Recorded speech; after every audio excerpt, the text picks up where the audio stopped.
Bagaimana cara pandemi corona menggoyang Indonesia?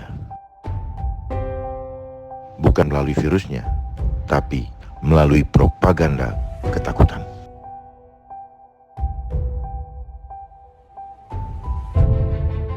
Propaganda yang dilakukan adalah propaganda ketakutan.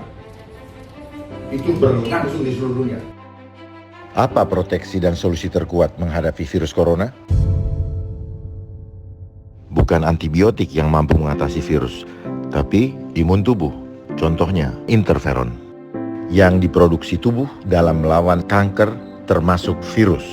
Maka peperangan antara virus dengan manusia adalah soal adu cepat. Siapa yang lebih dulu bisa beradaptasi? Virus dengan mutasi genetiknya atau manusia dengan kekebalan imun tubuhnya?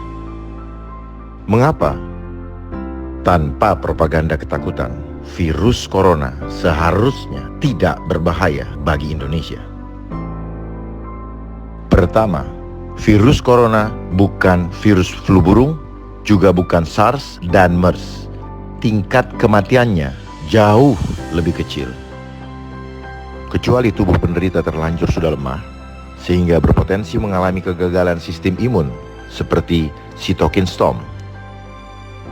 Maka jangan hanya fokus menguatkan tubuh untuk meningkatkan imun, baik dengan latihan, diet, dan lainnya. Tapi juga penting terbebas dari aktivitas, diet, dan semua hal yang melemahkan imun tubuh, termasuk berita-berita dan propaganda menakutkan terkait corona. Kedua, virus corona itu tidak bisa bertahan di lingkungan bertemperatur panas seperti di Indonesia.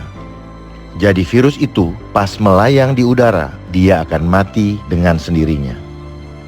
Jadi bila imun tubuh kita bagus, sebenarnya virus corona sulit menyebar di daerah tropis seperti Indonesia. Berbeda dengan Tiongkok, yang saat virus merebak, temperaturnya dingin.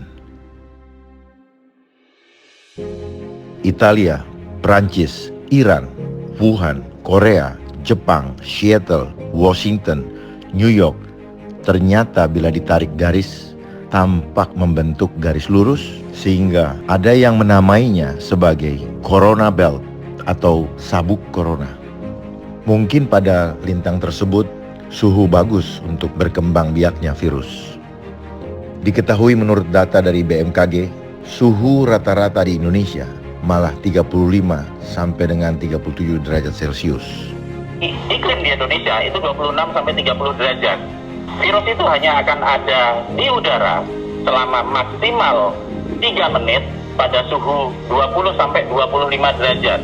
Sehingga jika di suhu kita di 26 sampai 30 derajat pas pada saat siang-siang, virus itu tidak akan mampu bertahan lebih dari 1 menit.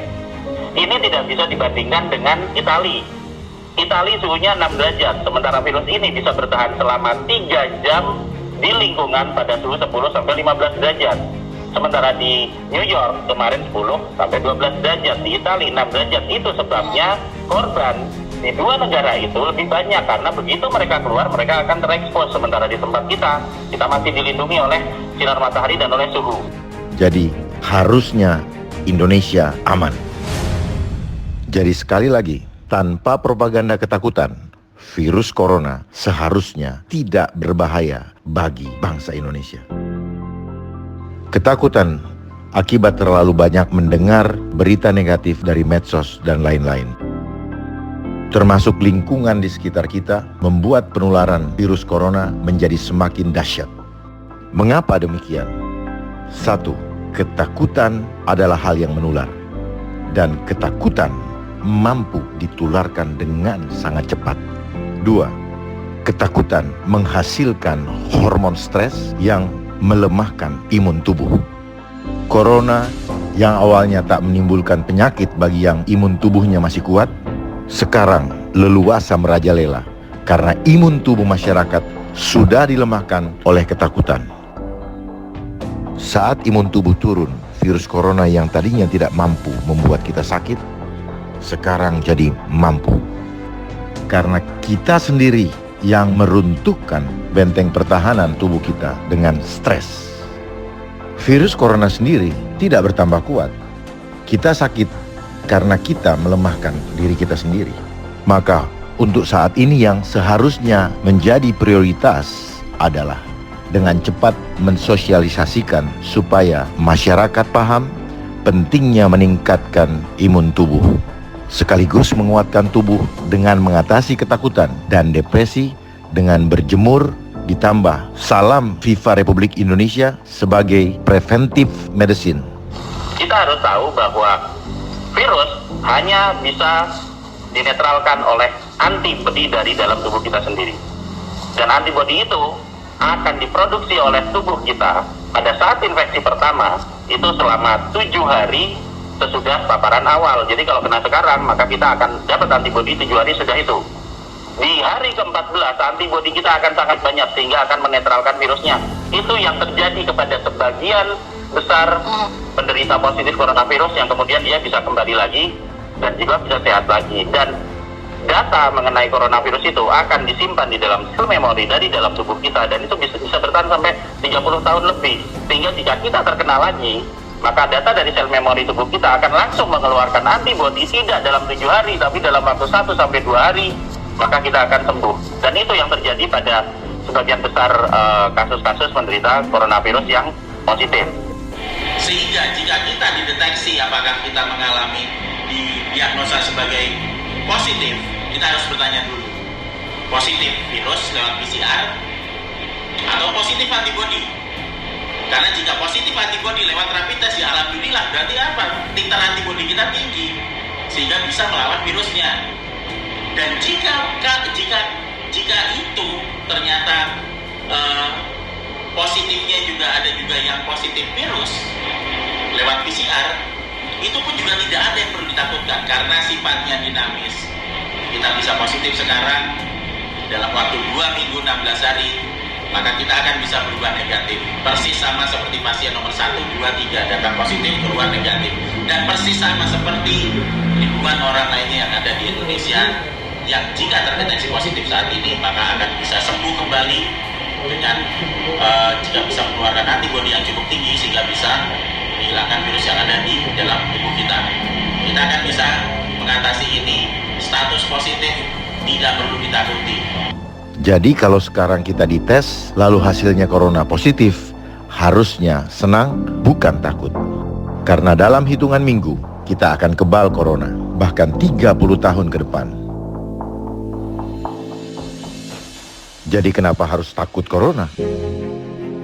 Jadi yang penting diketahui, kena COVID jangan kita terlalu takut. Karena 80-90% orang kena COVID, dia akan sembuh dan nantinya membentuk kekebalan tubuh ya, sehingga nggak terkena lagi. Kasus yang terkena lagi itu sangat sedikit. Tapi yang kita takutin itu orang kena COVID menjadi buruk keadaannya, yang diduga karena terjadi reaksi kimia yang disebut cytokine storm. Dari penelitian-penelitian yang udah ada, ya, dari kasus-kasus yang sudah terjadi di Cina dan di negara-negara lain, cytokine storm itu sebabnya apa?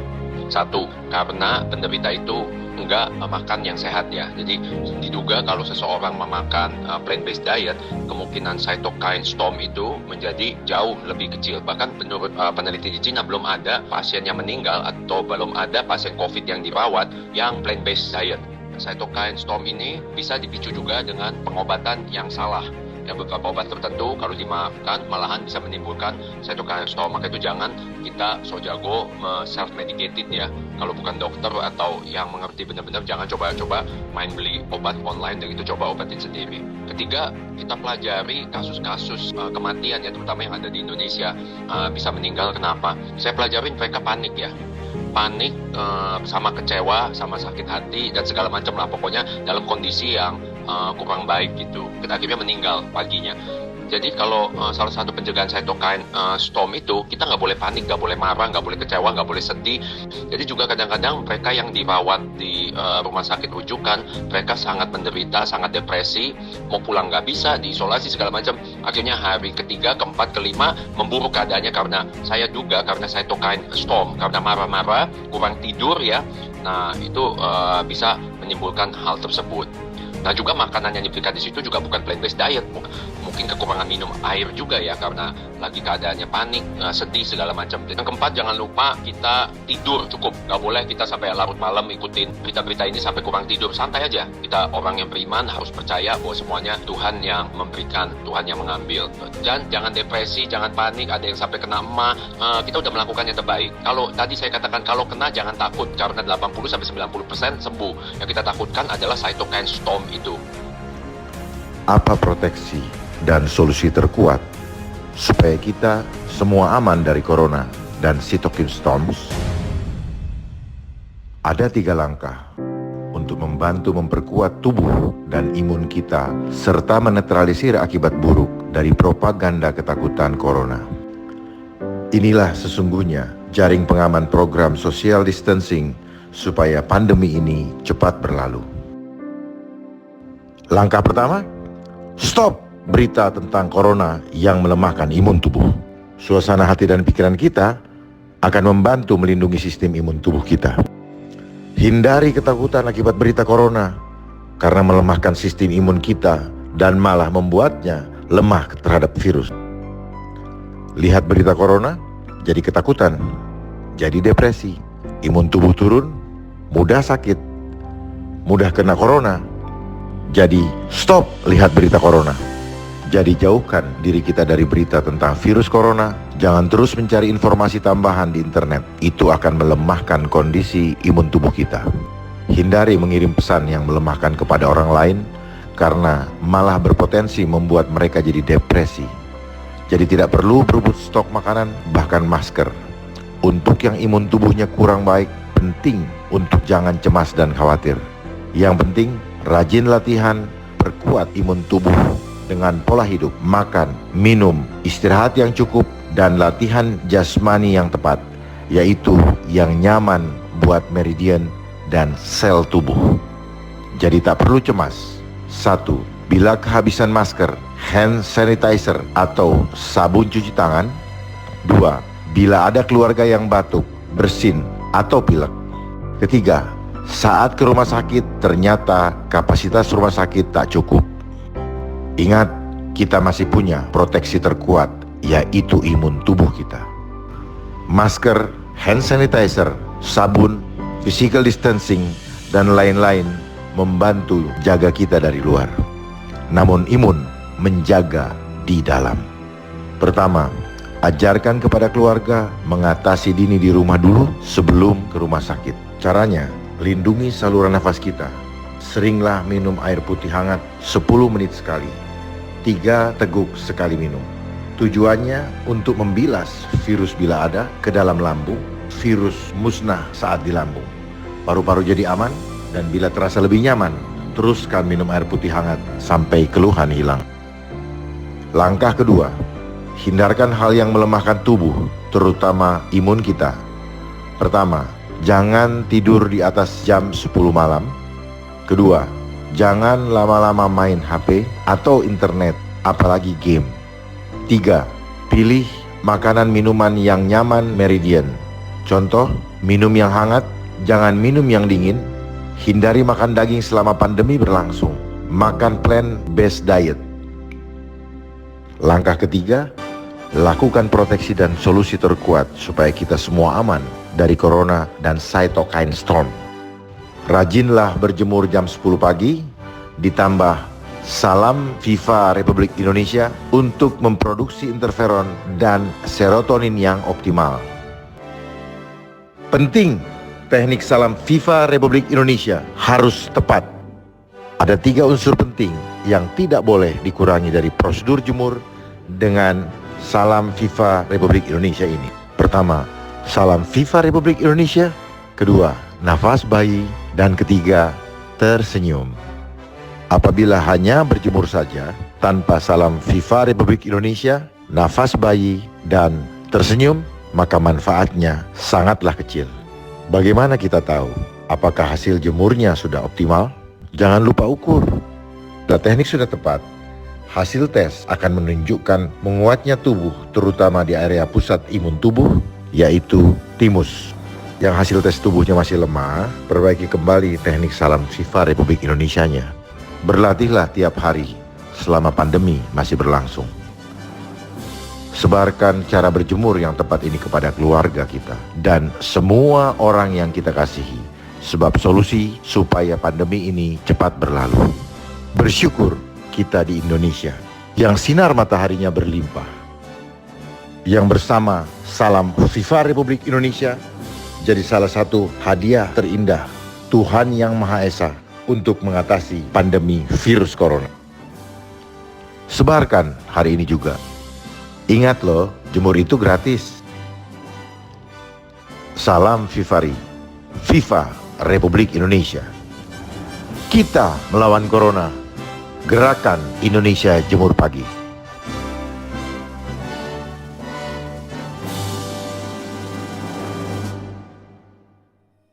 Sambil berjemur, lakukan gerakan ini. Perhatikan titik bantalan di bawah ibu jari. Untuk ditempelkan di area tengah yang cekung di atas ulu hati. Letakkan telapak tangan kiri di atas punggung telapak tangan kanan.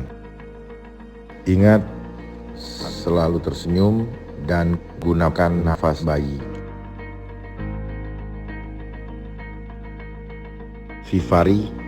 FIFA Republik Indonesia.